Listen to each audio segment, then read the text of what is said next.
Ladies and gentlemen, it's now my great pleasure to introduce Sue Nolan.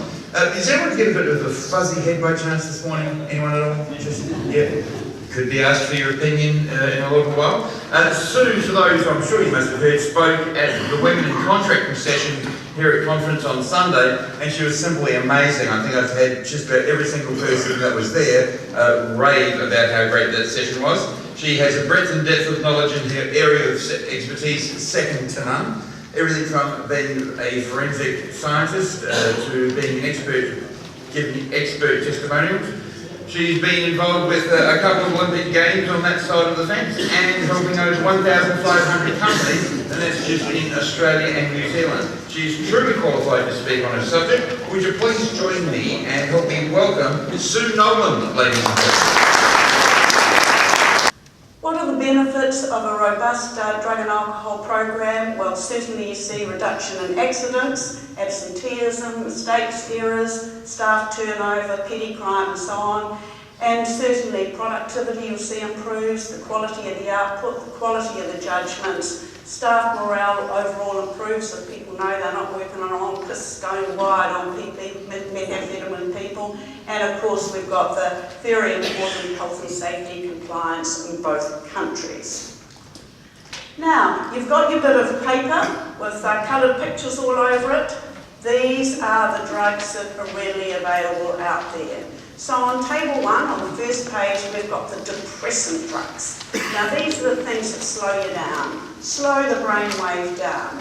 Alcohol, cannabis, the opiates that include heroin and morphine, the greater than 70 different types of synthetic cannabinoids we've seen floating around both countries over the last 8 or 9 years. Kava, they are all dumbly down depressant drugs. You say, hey, I have a couple of beers, a couple of wines, a couple of nips of spirits, a couple of desperados. I'm feeling energised, merry, gay, life of the party, singing along hale and hearty, as many people were last night. And a few more and a few more, and your slurred speech, staggering perhaps, slow down, and a few more, and that could be you carked in the corner snoring very loudly, nice for the rest of the night, which no one in this room has been over the last few days.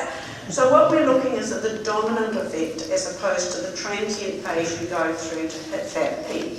Flip over the page and now you get into your stimulant drugs. Now these are the things that are going to keep you wide awake, highly focused, highly energised. Caffeine is a mild stimulant drug. And most of us didn't jump out of bed and start to function effectively this morning until we'd had our hit of caffeine through our cup or two of tea or coffee. The worst of them all is crystal methamphetamine, which we in New Zealand call P, Aussies still call it crystal or ice. We're the only ones in the world that call this stuff P, but we had to be different, didn't we? Cocaine, ecstasy, party drugs, they are all stimulant drugs. Go down to the bottom of the page and now we get into our hallucinogenic drugs. And these are the things that totally rewire your brains, send you into an outer space experience so your brain waves are going to get so screwed up and twisted that you do things like see sounds and hear colours. And LSD until the last 2 years has always been the most potent of all the hallucinogenic drugs. Now many of us in this room, including myself, are mature enough to remember the hippie era, the flower park era, the 60s, the 70s. Come on, all us old hippies, hands up. Who remembers that amazing psychedelic period of our lives? The wow factor, the colourfulness, very much influenced by LSD. But in those days, the acid, as we called it, was so potent that people often went on, trips, thought they were birds, jumped off tall buildings, blacked onto the ground below. Now, we didn't see a lot of acid in either countries around in the 90s. It's definitely back. It's out there mixed, mingled, rave scenes, party scenes, university campuses. So there's been a resurgence of LSD, and none of your workplace programs are picking these things up if you're not doing full lab-based testing. You'll never pick these up on instant tests. Now, what about the drug just underneath LSD, N-bombs? Who knows about N-bombing? Anyone heard about N-bombs? Very prevalent in both countries. We've seen 13 different types of N-bombs in New Zealand, and I'm sure a similar amount in Australia. 5 to 10 times more potent than LSD. They're sold and marketed very like LSD, and often people think they're buying acid, they're actually buying N-bombs. We've had a number of deaths over the last 2 years in New Zealand from N-bombing, so very, very nasty drugs. So there's some of the new ones. Now, what about the drug towards the bottom of the stimulant group called bath salts? Anyone know about bath salts? Some of the ladies in the room will, because they learned about bath salting a couple of days ago. But any of you blokes know about bath salts? These are very potent stimulant and hallucinogenic drugs that started to appear about 6 or 7 years ago in both countries, and they are made from a drug called cathinone. Now, cathinone is interesting because it actually is the drug component of a plant called the kot plant, K-H-A-T. This is grown in Somalia, Ethiopia, Middle Eastern countries, as well as the northern part of New Zealand, and I'm sure it will be grown in Australia as well. And it is both a mild stimulant and hallucinogenic drug. So, what the designer chemists decided to do, they needed another drug to replace ecstasy. We always need new drugs, of course. So they grabbed hold of cathinone, they played around with it big time in their design and chemistry laboratories, because that's what they do, and then made greater than 70 different types, we call them derivatives, of cathinone. We've seen 30 to 40 in both countries over the last 4 or 5 years, and they're widely used by workers to deliberately beat their out-of-date drug testing program, because once again it's only laboratories that can pick up these particular drugs. They're very, very nasty. They're called zombieizing type drugs. The latest one that's causing chaos all over the world, including both of our countries, is called flakka. And you'll see some photos soon of people who are under the influence of this particular drug. So these drugs must now be included in the workplace program, and most companies aren't even thinking of testing them, and a lot of labs aren't testing for them either. What about anabolic steroids? Who abuses anabolic steroids? Not people in this room, of course, but what sort of people do we know abuse anabolic steroids? Bodybuilders. Sports people. Many sports people have lost their gold medals and been banned from sport. Rugby league players. I mean, you know, there's a lot of people who have abused anabolics over the years, and they're widely available in our gyms in both countries that focus on bodybuilding and weightlifting. They're not illegal to sell, but they get them anyway. And if somebody is abusing anabolics, one of the nasty side effects is roids rage, a lot of anger and bullying, and it's not nice having those bots working alongside you.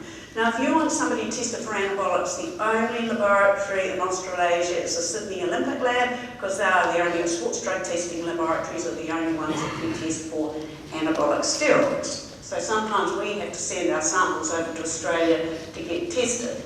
Let's have a wee look at the drugs we know heaps about.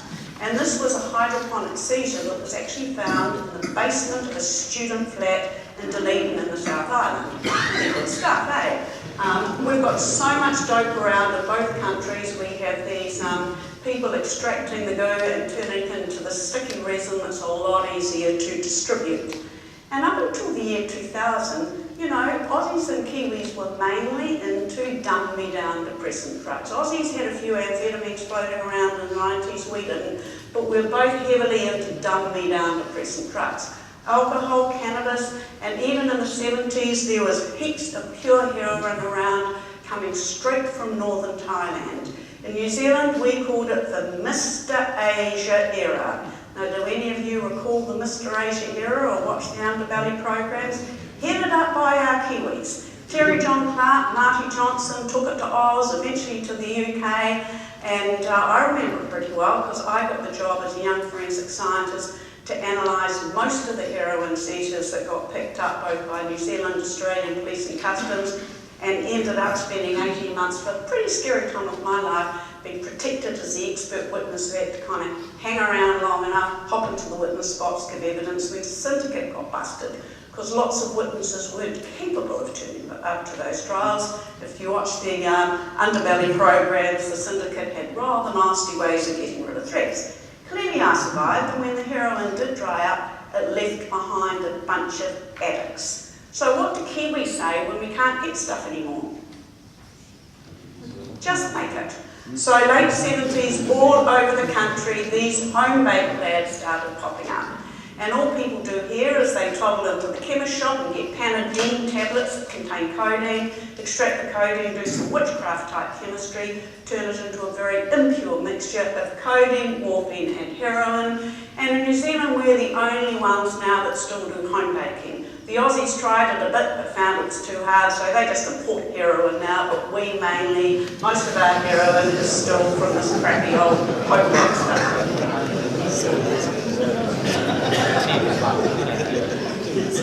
And then the new millennium came along, and in New Zealand we decided we needed to be highly stimulated as well as depressed. So the gangs became very accommodating when they started to manufacture this very scary drug, crystal methamphetamine, which the rest of the world have still called crystal or ice, and not us. We created the word P.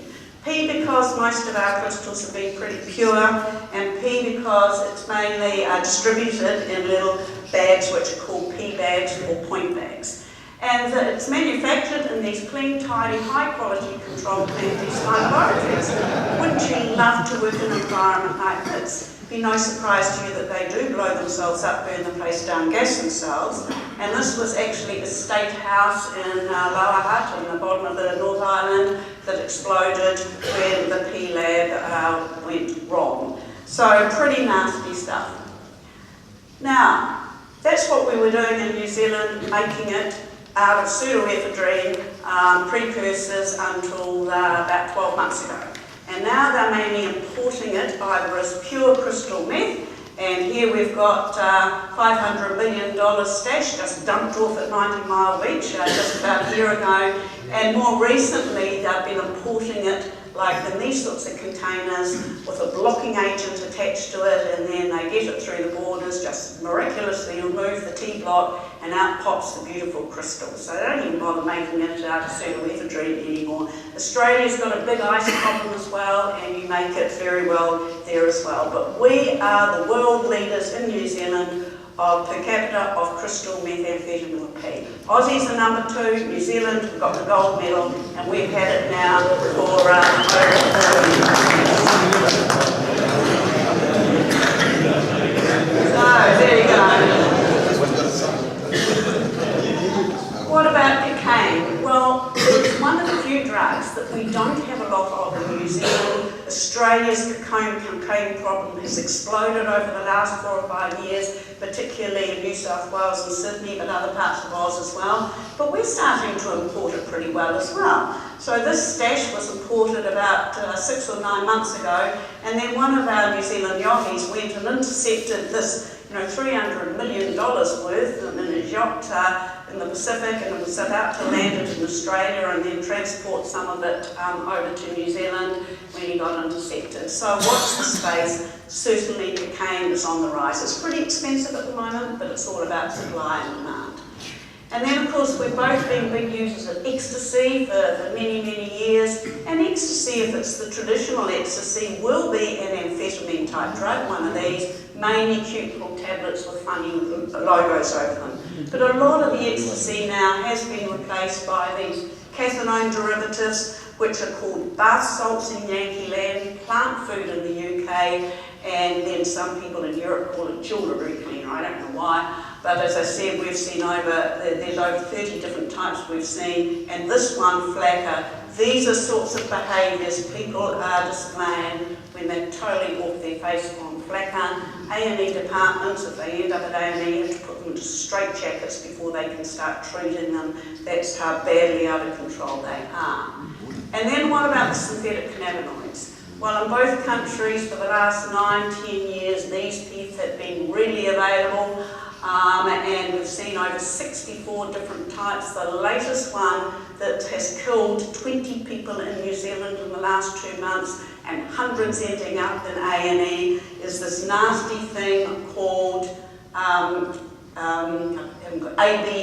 fubinaca. And according to our forensic scientists who have just completed the full analysis, 80 times worse than smoking cannabis. These synthetics actually impact on the same part of the brain as cannabis does, but they're a lot stronger, and their adverse effects are much more serious than cannabis itself. And you will never pick any of these up in any of your on-site testing programs, whether you're doing urine testing or oral fluid testing. Samples must be sent straight to a laboratory. You can test for them. We've got one lab in New Zealand, Canterbury Health Lab in Christchurch, that's testing for a wide range of them. Our other lab isn't testing for as many, and there's no lab in Australia yet that's testing for as many of these synthetic cannabinoids as our Christchurch lab, but they will catch up. But it's critical you have in your policy, these must be tested for. Otherwise, what do people do? You don't have to be a rocket scientist to work out what the testing program is going to miss. And now the drugs that workers are using. So these are the sorts of behaviours we're seeing being displayed by these people on this nasty latest synthetic cannabinoid, AMB fubinaca.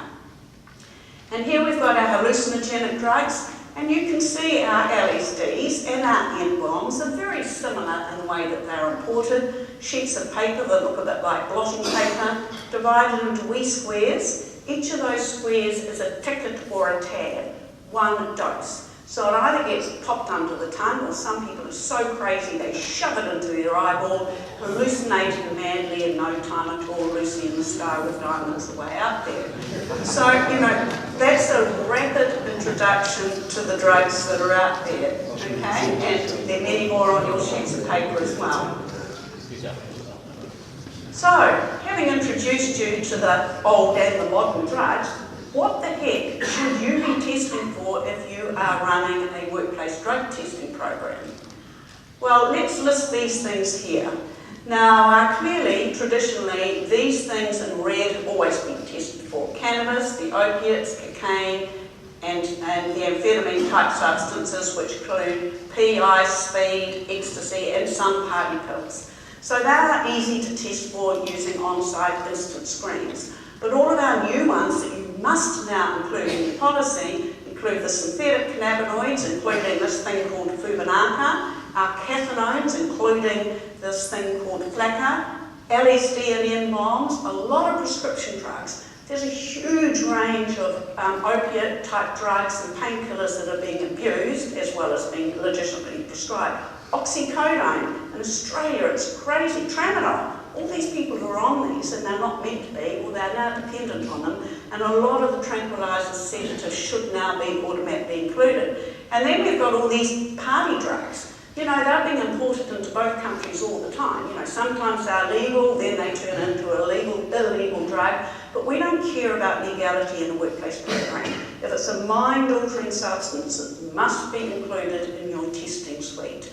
Just like alcohol. I mean, alcohol is illegal, but you're not allowed to turn up to workplace. So that's the same thing as these other drugs. And then we have to include a sort of a catch-all phrase. Other mind-altering substances can be added to the testing suite as they become available and are misused. Right now, there are 3 new designer drugs, we call them novel psychotropic substances, hovering around Europe, and they'll be here within 12 months down under. And we must have the capability of immediately adding those to the list as soon as they arrive, and once our very smart accredited laboratories can test for them. And then kava. You know, there's so much kava abuse going on, particularly in New Zealand with the rebuild, bringing in the islanders and so on. So we now have a method that we can offer for testing for kava abuse as well. It's a totally zombieising type drug. Okay. So, having looked at what the heck we should be testing for, how should we test? Well, currently there are 2 standards out there.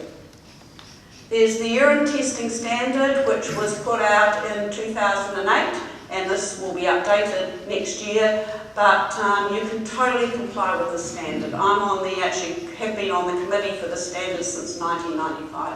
You can fully comply with it from the collection, the screening, transportation to the laboratory, and the accredited laboratories. Total compliance.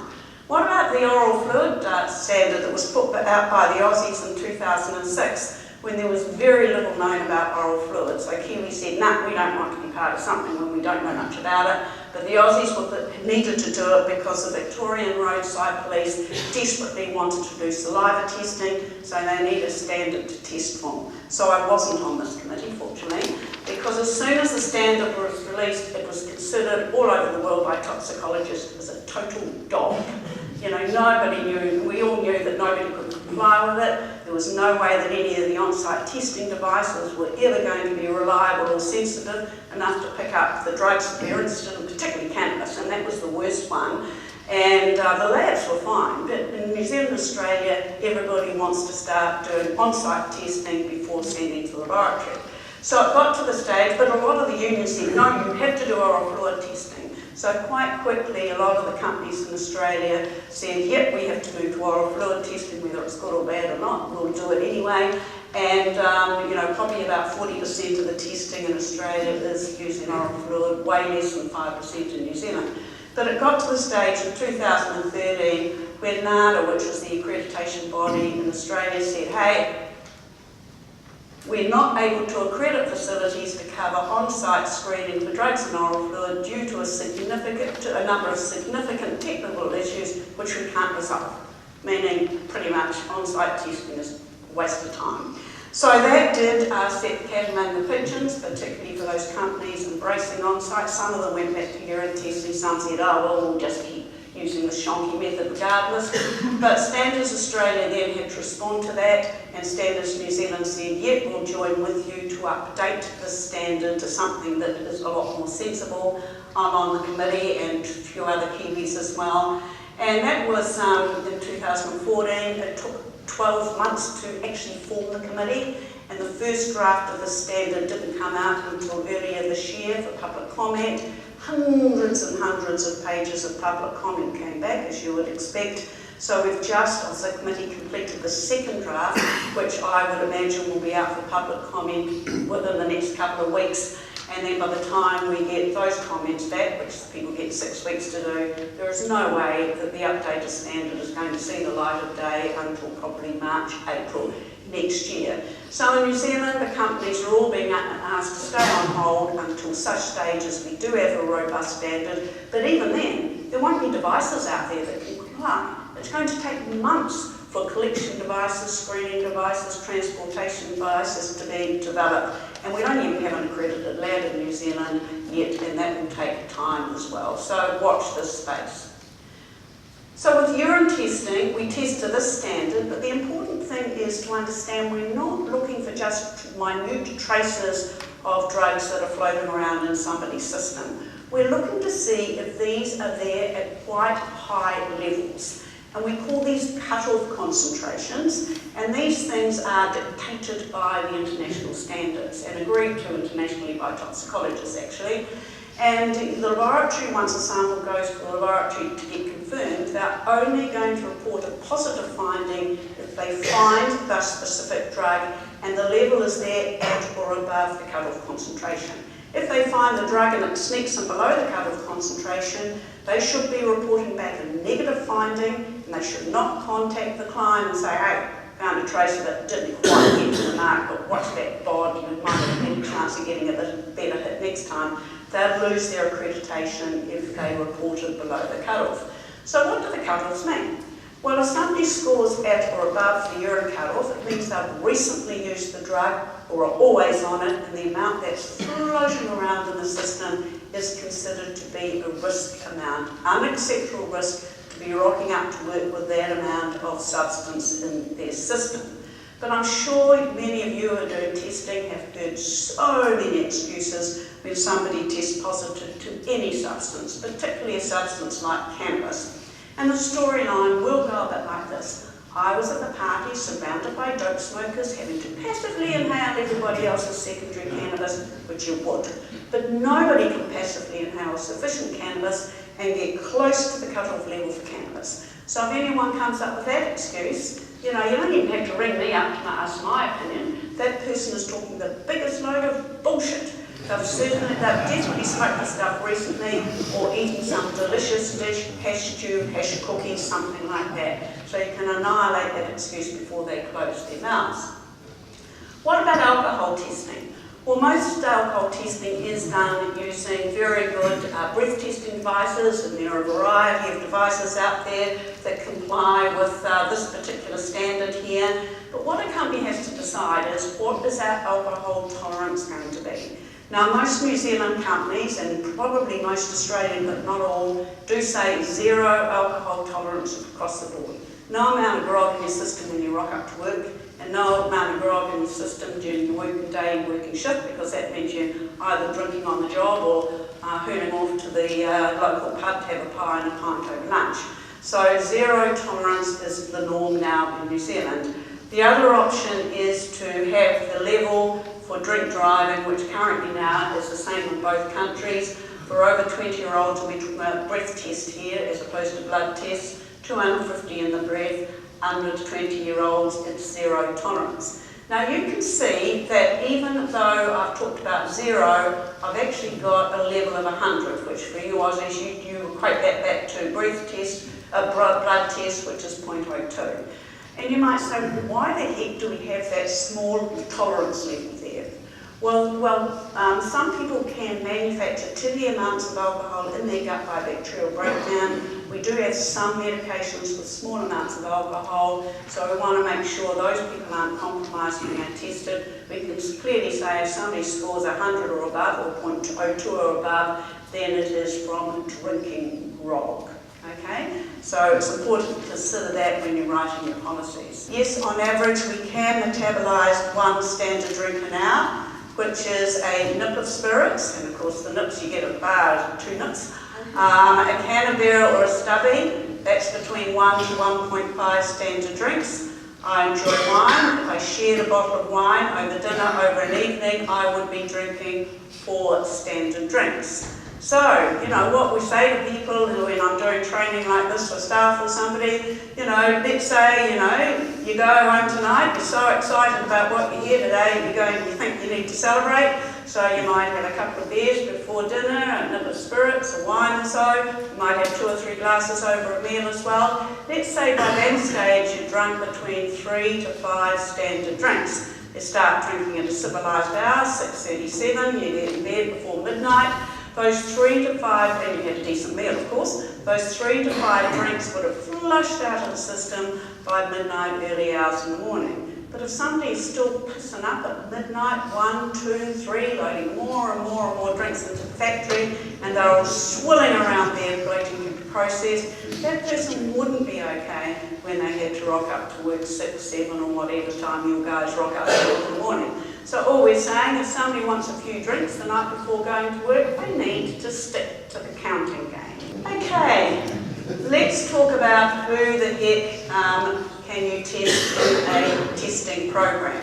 Well, pre-employment is pretty easy, it just has to be a condition of employment, but the rule should be you test them before you sign them on, and if they test positive, well, clearly you're not going to take them on, and then you have to decide whether further down the track, 6 months later, you may reconsider, and then they have to be tested again.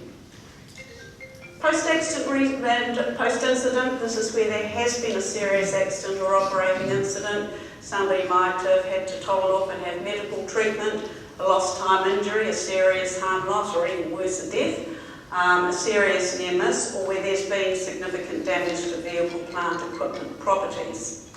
Now, most company policies, particularly in New Zealand, will say if it is a serious accident or incident, and they then have to decide by definition what serious versus less serious is, mandatory testing for anyone who could have had an impact or influence that accident. All of those people will be tested automatically. A less serious incident will turn into a reasonable cause judgment where managers, operational leaders and so on, particularly if they have been through the training, will make a judgment as to whether they believe drugs or alcohol might have had an impact on the accident or incident. So there are 2 layers of accidents. Then there's a straight up reasonable cause, and this is the most important part of any company policy, because this is saying we're not going to wait for a major crisis before we make a decision that a person's actions, appearance, behaviour or conduct suggest drugs or alcohol may be impacting on performance or safety. and nipping it in the bud before they do end up by going further and causing major crisis. It's preferable for straight out reasonable cause to have two people agreeing that Joe Bloggs is pistol stoned or wired, but it doesn't have to be if there's a situation where there aren't more than one person around. But the final person should certainly be a manager, preferably who has gone through reasonable cause identification training and has followed the process. And then, of course, random testing has gone wild in the last 10 years in both countries. And for random testing, what the company needs to decide is everybody in our company going to be in the random testing pool, or are we only going to have those people who we have identified as in safety critical areas or working on safety critical sites? Are they going to be the only people we're going to include in the random testing? And both models are working out in both countries. It needs to be totally unannounced. Nobody has got any clue that they've been lucky enough to win lotto today until they're tapped on the shoulder by their boss and saying, mate, you've won lotto, and because of that I'm going to ask you to piss below, and before that I'd like you to sign this informed consent form, and then I'm going to be immediately escorting you to wherever the collecting agent is already set up to go. That's as much warning as they should get. There's so many shonky random testing programs going out there. It's so easy to cheat, and cheating is alive and well in both countries because of that lack of supervision. So how many people should you include in a random testing program, and what are the options? So what companies may do is once a month or once every couple of months select so many people from a random selection database to be tested, or the other model is to select a day, and the collecting agents will rock up to a particular site on that day, and either all people on that site or a proportion will be drawn out for random testing. You should always use a third party though to do the draw, so that managers can't be accused of targeting. And then people say, well, how many people should we test over a 12-month period? Well, you don't have to go over the top. Honestly, the amount of money people are spending on shonky random testing in New Zealand in particular, and I'm not quite sure that it's bad in Australia, they're testing people 3 or 4 or 5 times a year. That's nonsense. Anywhere between 20 to 50% of your total population should be sufficient. If you're doing it properly, you're testing for all the proper drugs, and it is all being managed effectively. Otherwise, the only people who make money out of this are the people who are doing the collections and testing. So what should be the procedure? Well, once a person has been identified as required to undertake a test, they must, every time a test is done, sign a written informed consent form to agree to undertake that test. Now, that's every time, okay? And that is a requirement of both the Oral Fluid and New Zealand Standard. And at this stage, they outrightly, doggedly refuse to comply and to consent to the test. Then a company policy should have in it what's going to happen, and what they're doing is they're refusing a reasonable or lawful instruction according to the company policy, meaning they're straight into a serious misconduct disciplinary procedure. So normally procedure would be, that's the end of a lovely relationship with you, and I can't come back tomorrow and say I've changed my mind. Refusal is refusal at the time they're asked to undertake the test. They must have ID on them to show to the collector, and this must be photo and signature, or for those companies who have company ID cards with barcodes on them, that is sufficient. We don't have those in New Zealand as much. Australia is much better at having company ID cards. But they must have it on it. A boss rocking up and saying this is Johnny Smith is not unequivocal verification of ID. And the collector should not be proceeding unless they have cited that ID. And it can be a photocopy. So a lot of companies now will have photocopies of people's driver's licence on file. The person then must be closely supervised at all stages until they've been handed over to the qualified collectors. And in New Zealand, the qualifications, the qualifications are NZQA qualifications, and these are the 2 unit standards they need. In Australia, there are a number of qualifications run by your vocational education and training quality framework, and I understand that is the one that now is covering all the qualifications. It used to be called something or other else. The alcohol testing doesn't have to be done by one of these qualified people, but people need to know how to use whatever gadget the company has and be trained to do that. Best practice, we would like the alcohol test done within 1 hour of deciding to test, and the urine collected for the drug test within 3 hours. And if you're doing oral fluid testing, you pretty much have to do it in less than half an hour. Because with oral fluid testing, it's only going to pick up cannabis that's been smoked in the last 1 hour. So, any more time you're going to miss any of the cannabis under the current standard. So with urine testing, most companies still are using on-site testing, and these are just a couple of the products that are out there. These are probably the most popular products, but these are only going to test for the old-fashioned drugs. They're not going to test for any of the new designer drugs that we have been talking about. And they're good for picking up the old-fashioned ones. And the problem with the new designer drugs, there will never be on-site tests developed for the new ones, because as soon as a manufacturer develops an on-site test for one of the latest synthetics or the bar salts, guess what the manufacturers out there, the designer people do? They just tweak the molecule so it will beat the instant test. But with these ones, you're either given a beaker or this split cup to piddle into, and it's got a temperature strip on it, and the collector will immediately read that temperature to make sure that it is in with the body temperature range. And it's about half a beaker that people provide. In this case, this little lid is screwed on the top, and the urine comes into the bottom of the lid and starts migrating up these strips, which are blank to start with. So in a few minutes, if the donor sees lines turning up all over what we call the test zones, followed by lines turning up all over the control zones, that's good news. That means it's negative for those drugs that this little gadget can test for. If a line is missing, that's not such good news, but it means we've got a not negative stripe. You cannot put a screener positive. It's either negative or not negative, and a not negative stripe means the rest of that piddle has to be packaged up in front of the person and sent off to an accredited lab, and there are 3 in New Zealand and about 7 in Australia to do the confirmatory test. But these gadgets also look down here to see if somebody's tried to cheat. So if somebody's tried to drink heaps of fluid prior to the test, if somebody's tried to chuck something into the sample to kill or mask the drug, or they've gone to the detox agent and bought the stuff that's going to magically flush the drug out of the system, and there are many of those products, one of these colours down here will be abnormal. And an abnormal colour means this person's a real pain in the ass, because now they have to hang around, supervise until they can deliver another sample, and both the first and the second sample should be sent off to the lab to check out how they're cheating. And company policies will normally say, check it on. They're less tolerant of cheats than even the first positive strike rate.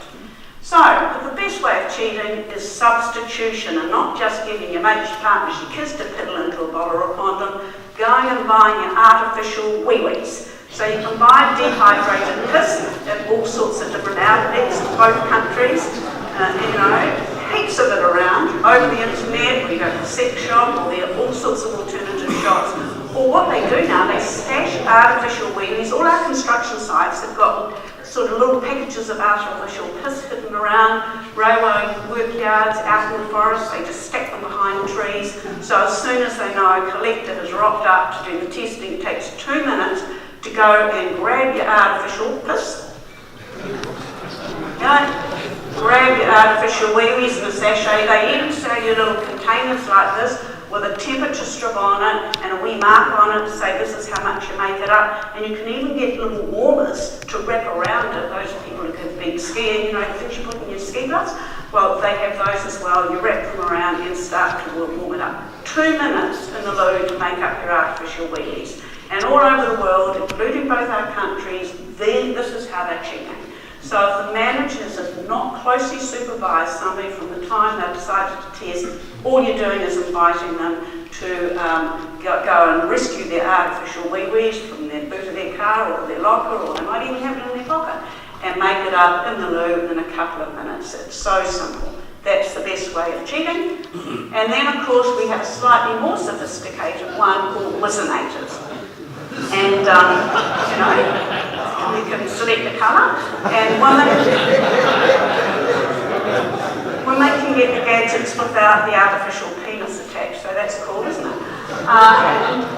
And this little bladder will very conveniently exactly heat the artificial piss up to the right temperature. But people aren't going to come to work with these things strapped to them every day, are they? So they do have to have time to get up to the trips to the trade. So then people say, won't it be wonderful for when oral fluid testing comes in, because people won't be able to cheat? Bullshit. The Aussies have worked out how to beat the oral fluid test.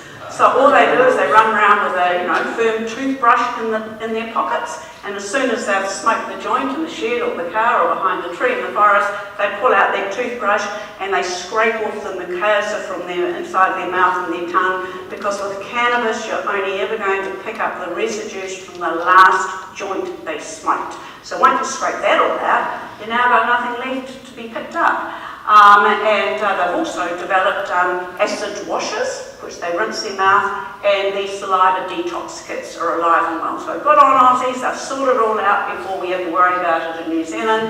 And the other problem is that the amphetamine, so if anyone's a ice or speed user, they've got dry mouth. So it's hard enough to get one sample. And if the sample's got to go to the laboratory, you need 2 samples, and it's very difficult to get 2 samples from somebody who is actually an amphetamine user. But, hey, the Aussies have also worked out that if you eat cannabis, it will never show up in the saliva. So there's a huge market out there now for hash cookies, okay? Because they're not going to show up in the saliva test. So, you've got to be careful if you decide to move to saliva. Okay, now what happens if we end up with a not negative screen or an integrity failure? The sample automatically gets packaged up into laboratory kits and forms filled out, sent off to the accredited laboratory, and the method that they use to do the confirmatory test is this fancy thing called liquid chromatography mass spectrometry, and that's going to identify exactly what's there and whether the level is there at or above the cutoff concentration. So and it might take anywhere between 2 to 5 days to get that result back, and normally policies will say that person is stood down until the final result comes back from the lab, and policies need to then say, are we going to pay them for those days or only pay them if it comes back negative? So that's a policy decision. If the lab finds no drug at all, or they find it and it's coming below the cutoff, or they're able to show it's due to a medication that person's declared and it's legitimate, then they'll report back a negative finding. If they definitely find a drug and it's above the cutoff level, or if they're able to show the person's a definite cheat, that will be a positive finding. So that's fine for the not negatives. What about the negatives? Now, policies now should be written saying post reasonable cause, we must send the samples on to the laboratory to check for all these extended ranges of drugs which will not be picked up on site. And even for 20% of randoms, I am advising companies now to send those off to the laboratory to look for the extended range of drugs. And clearly, if the lab finds one of these extra drugs, and also Canterbury Health Lab now can identify artificial wee-wees, so they've just added a test to their test suite which can tell that this is a fake piss. And that's only in the last 3 months they've been able to do it. And a number of my clients have rung me up and said, I cannot believe it, the number we're getting back saying this is fake piss, and we were never able to test for that before. So that's just very recent, so that's cool, isn't it? But it's got to end up at the lab, clearly. Getting to the end now, but how long does my drug of choice hang around? How long do I need to stay off it if I want to test negative below the cutoffs and using the urine methodology, and I'll talk about the oral fluid one in the next slide. So, alcohol, or breath alcohol. If somebody is still testing positive 12 hours after their last alcoholic indulgence, they would have been thoroughly sloshed when they stopped drinking. And I would suggest feeling so toxic it would be very difficult to get the head off the pillow. If somebody is an occasional user of cannabis, they smoke a joint once a week, once a fortnight, let's say a Friday night they had a Kiwi-sized joint or an Aussie-sized joint, and as opposed to a couple of puffs, and they did happen to get tested on the Saturday, they would test positive between 8 to 24 hours after one joint once a week. When we get down to these bods who daily smoke 1 to 2 joints a day and they stop, they would take 5 to 10 days to get below the cutoff. When we get into this lot, and hopefully none of these come anywhere near any of the sites, but let's say they did and they stopped, they'd take a couple of weeks, possibly up to 3 weeks to get below the cutoff. Now that's not to get every trace amount of cannabis out of their system. Long-term regular users are going to take 2 to 3 months to totally purge all of the crap out of the fatty tissue that's been stored there over many years. But we're not testing in those trace amounts, remember. These are the rules for the cut-off levels and above. Now the other drugs that we know heaps about, 1 to 4 days, depending on which one, how strong, how much, how often, and the people who might be mixing and mingling drugs. What about the new synthetics and the bath salts and all those new designer drugs out there? Well, the problem is nobody uses the same one. Sure, we've got Fubanaka out there causing havoc, but in a month's time there'll be another one. So nobody is ever using the same drug long enough for us to get some good toxicology statistics about how long these things are going to hang around once they've used them. We certainly know 1 to 4 days we'd be able to pick them up, but perhaps for some of them it'll be longer. So that's urine. Oh, hold on. Let's have it. Let's have this slide. No, mine's not staying. Oh, there we go. Okay, so that is the urine cut-off levels there. Okay, what about oral fluid in this table here? Well, the current, the way the, and I don't know whether any of you have seen the draft standard that's out, this is likely to be the screen cut-off level in the new standard, which is way too high still. But the reason we have to have a high cut-off is to accommodate on-site screening. Internationally, these levels are a lot lower in the US and Europe. But at this level, you might pick it up 4 to 8 hours after the last joint that person smoked. If you only working with lab-based testing and forget about the on-site test, the samples go straight to the lab 8 to 10 hours after the last joint. And it will only pick up residues from the last joint. If they eat cannabis, forget it, you're not going to pick it up. What about the amphetamines? And we're talking about ice, crystal meth, P, whatever you want to call it. It's only ever going to pick people up when they're wired on a high. And we know with any crystal meth, ice, P users, when they're in the crash phase of the cycle, they are even worse behaved. They're even more out of it and more dysfunctional when they're high. But forget about it, the drug is far too low then to be picked up in oral fluid, where it will still be picked up in the urine drug test. Wired people, you're not going to pick up people when they're in the crash phase of their meth cycle, and that will be the same as cocaine as well. It will only pick it up when they're high, not when they crash. So there are limitations that have to be considered. So, my very last slide is a little video clip, which I'm going to get Bernie to click onto.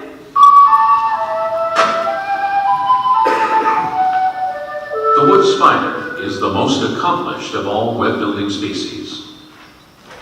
Recently, scientists gave these tiny creatures a variety of psychoactive drugs to observe their effects on web building. When given a minute dose of LSD, the spider's web took on an unfamiliar, minimalist structure. When given caffeine, the web structure was not affected, but the spider's behavior was. Given THC, the active ingredient in marijuana, the spider didn't build a web. Or lay all day and watch the caffeine spider.